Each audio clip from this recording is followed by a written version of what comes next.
রাসূলুল্লাহ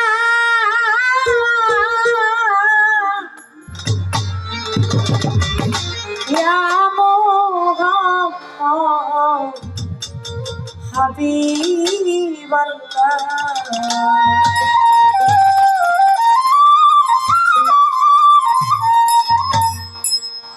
এই পৃথিবী সৃষ্টির আগে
যেইভাবে সে পালা দিল ধর্মরাজা ঝরে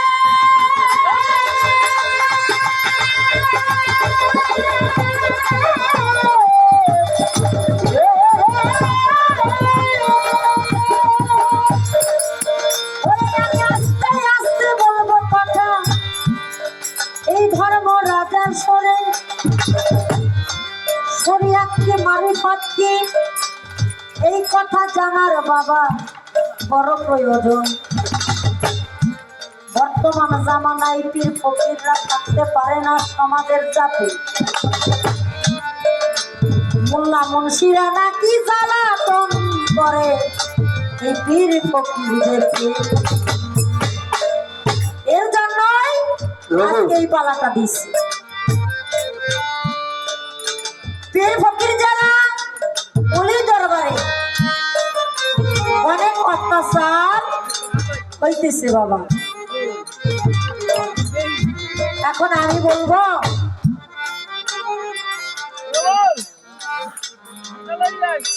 তরিকা একটা হইল জাহেরি আর একটা হইল বাতিনি। দুইটা এলেম, একটা জাহেরি এলেম, একটা হইল বাতিনি এলেম। আমি এখানে অস্বীকার করব না যে ফকির সাহেব আপনার দলে গেলে কিছুই পাবো না, আপনি আমার দলে চলে আসেন, আমার দলেই সব আছে। কাউকে ছাড়া কাউকে কেউ না, আমি ছাড়া তুমি না, তুমি ছাড়া আমি না। বাবাজিরা পালা যত দিচ্ছে কথা কিন্তু দুই একটা কম লাগতো। আপনারা কি কন? আপনারা কি বিরক্ত হননি? আবার পরে দেখা গেল আমরা কথা কইতেছি আপনারা ওই ডাটা দিলেন, তাহলে কিন্তু বিপদ। যদি ভালো না লাগে একটু ইশারা দিয়ে এই কথা কমাইয়া কই। আমার দয়াল নবী উনি কাদিরা খুব নাম একটা জায়গার মধ্যে ভাষণ দিলেন,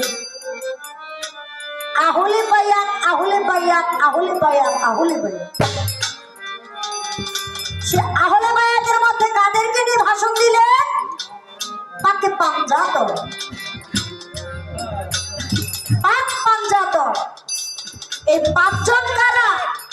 আমার মাওলা আমার দয়াল মাথাকে ইমাম হাসান, ইমাম হুসেন সাল্লাল্লাহু, আমার দয়াল নবী। দয়াল নবীর হাতে হাত দিয়ে হাতের উপরে ওই পাঁচজন হাত রেখে দয়াল নবী একটা কথা বলেছিলেন, আমি তোমাদের মাঝে থেকে চলে যেতে চাই, চলে যাব, কিন্তু তোমাদের মাঝে আমি একটা জিনিস রেখে যেতে চাই, সেটা হইল কোরআন, আর একটা হইল আহলে বায়াত। আহলে বায়াত, আহলে বায়াত, আহলে বায়াত। এই আহলে বায়াত কি? বর্তমান যে জামানা আসবে, আমার নবীর নবুয়ত দিয়ে যে জামানা আসছে, সেই জামানায় হইল বেলায়েতি যুগ। এই বেলায়েতি যুগের মধ্যে তারা থাকবেন পীর ফকির আল্লাহর ওলি যারা নায়েবে রাসূল। তোমরা তাদের হাতে হাত দিয়ে তাদের কাছে বায়াত গ্রহণ করে তাদের কাছে আত্মসমর্পণ করে সেই মাওলার নৈকট্য লাভ করবে। তাই বাবাজি আমার দয়াল নবীজি তিনি গাছের নবী, মাছের নবী, দিনের নবী, পাহাড়ের নবী, সমস্ত কিছুর নবী হইল আমার দয়াল নবী। আপনি যদি বলেন যে আপনার মারিফতের মধ্যেই এই পীর ধরা, এই পীর ফকির, এই বায়াত, পীর মুরিদ, এগুলো সবই আপনার মারিফতের মধ্যে, এটা কখনোই আপনি বলবেন না, কারণ এটা আমরা মেনে নিব না। কারণ এই যে মুরিদ হওয়ার যে কথাটা, মুরিদ হওয়ার যে আইনটা, ওই আইনটা পেয়েছি আমরা গাদি রাখবের মধ্যে। কি বলেন বাবাজিরা? তা এখন আপনারা সংক্ষিপ্ত ভাবে একটা কথা আমি জিজ্ঞাসা করব। যেহেতু আমার দয়াল নবী বলেছে আমি চলে যাব, আমি যাওয়ার পরে আর কোনো নবী আসবে না, সেখানে একটা আয়াত নাজিল হয়েছিল, আওমালা খালাকতুহুন নূর, আমি আমার নূরকে সৃষ্টি না করলে এই দুনিয়ার মধ্যে একটা বালুর কণা পর্যন্ত সৃষ্টি করতাম না। আওয়ালুনা মুহাম্মদ, আখিরুনা মুহাম্মদ, কুল্লুনা মুহাম্মদ, আওসাদানা মুহাম্মদ। আমার নবী আছে, ছিল এবং থাকবে। আবার এইটাও আপনি মনে করবেন না যে আমার নবী কিন্তু নাই। আমার নবী যদি না থাকতো আপনি কালাম দেওয়ান এখানে গান করতে পারতেন না। বাবাজিরা যাহাই কিছু করেন না করেন,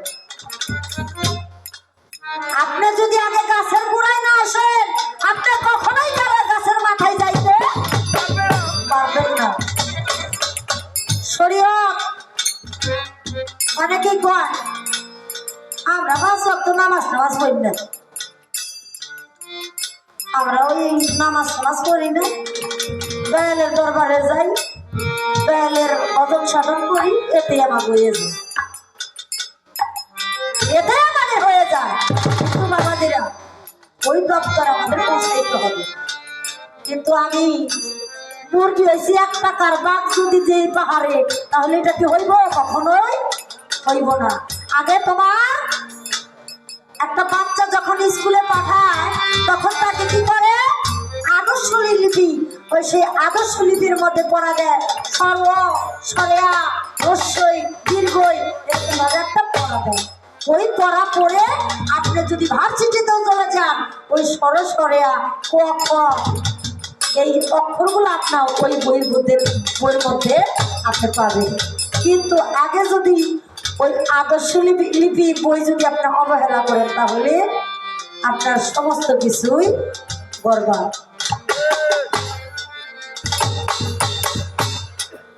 আর একটা কথা আমি জিজ্ঞাসা করবো, যদি আপনারা অনুমতি দেন। আর কব না? আচ্ছা, না করলাম।